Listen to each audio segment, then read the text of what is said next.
Stop right there. The next time a simple Jefferson nickel lands in your hand, don't spend it without taking a closer look. This is the very coin people ignored for years and later discovered had sold for thousands of dollars at auction. That same 5-cent coin sitting in your drawer or old pocket or coin jar might be hiding a secret that collectors are willing to pay big money for, while most people unknowingly spend it like loose change. In today's video, we're going to show you the exact signs that can turn an ordinary Jefferson nickel into a rare and valuable collector's item. These are the details that usually only serious collectors know. So make sure you watch this video till the end, because one small detail could completely change your luck. If you enjoy learning about rare coins, make sure to subscribe to Rare Coins Treasures right now, and don't forget to press the bell icon. If you like the video, hit the like button and share it with your friends. Someone you know might already have coins like these. And if you have any Jefferson Nickels that look unusual, share the date in the comments section. We may feature it in our next research video. Now, let's move toward the main part of the video. Now, let's talk about the Jefferson Nickel, a year most people consider completely ordinary. Millions of these nickels were struck, used in everyday transactions, and spent without a second thought. Yet among those millions, a few coins surfaced that truly surprised collectors because this common 1994 nickel, in the right condition, has sold for hundreds and even thousands of dollars at auction. The very first thing a collector checks on a 1994 nickel is the mint mark. This coin was produced at 3 mints: Philadelphia, no mint mark; Denver, D; and San Francisco, S, proof. Most people ignore this difference, but collectors know this is where the real story begins. The most valuable feature collectors search for on a 1994 nickel is full steps. These are the steps at the base of Monticello. On the reverse, if the steps are fully visible, sharp, and unbroken, the coin is classified as full steps. Due to generally soft strikes in 1994, most nickels do not show clear steps. But if you find a coin with 5 or 6 complete, crisp steps, you're no longer holding an ordinary nickel. Collectors often use a magnifier and count these steps first. The second key factor is strike quality. On many 1994 nickels, the strike was weak, causing Jefferson's hair details, facial lines, and Monticello features to appear blurry. However, a small number of coins were struck exceptionally well, with sharp, clear details. These are the coins that later reached MS66 and MS67 grades. Now let's move to mint errors that make 1994 nickels especially interesting to collectors. Die crack, a raised line on the surface. Die chip, raised metal near letters. Off-center strike. Misaligned die. Weakly struck letters. Doubling in the lettering. Pay close attention to Liberty and the date area. If you notice thickness differences or doubling, this could be a major sign of value. Some 1994 nickels also show a rim that appears slightly cut or shifted to one side. This is a sign of a misaligned die, and it's one of the details that separates an ordinary coin from a collectible one. Condition is another critical factor. If a 1994 nickel never entered circulation, shows no scratches, and still has its original mint luster, it can qualify as mint state. When such coins were sent to grading companies, some received MS66 and MS67 grades. High-grade 1994 nickels have sold at auction for $300 to $900.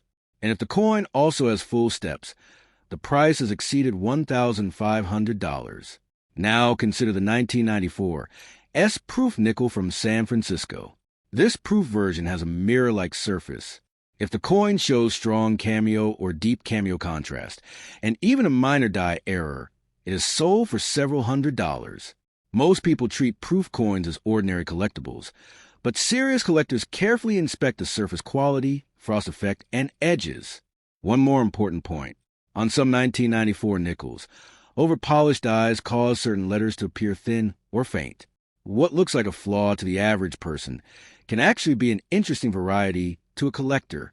Many people have sent such coins for grading, and that same 5-cent coin, once sealed in a slab with a high grade, suddenly became worth hundreds of dollars.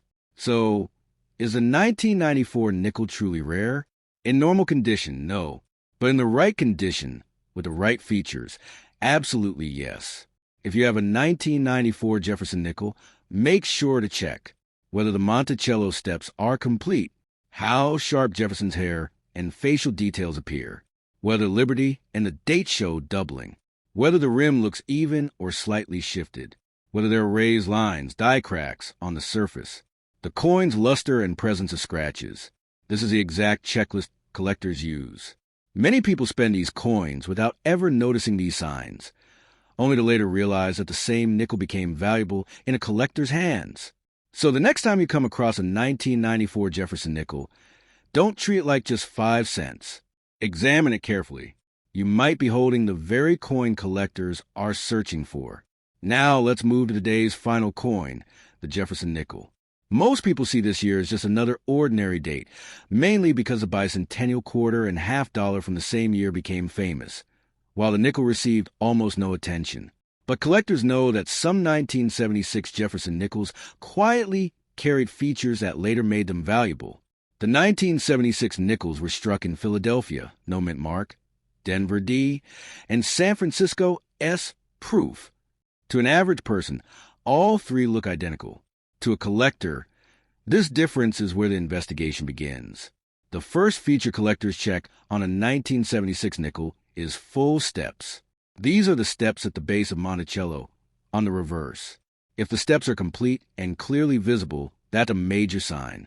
In 1976, the strike was often soft, so most coins show broken or faded steps.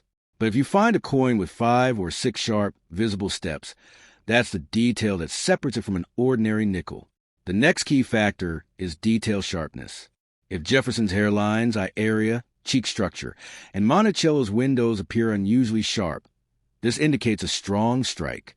These are the coins that later reached MS-66 and MS-67 grades.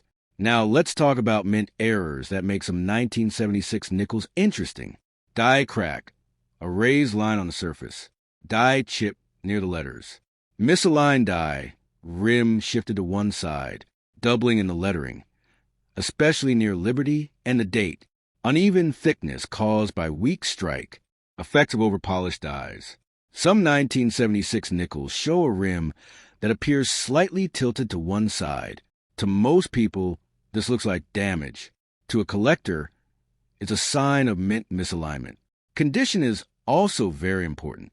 If a 1976 nickel saw little circulation, still has its original mint luster, and shows minimal scratches, it can qualify as mint state.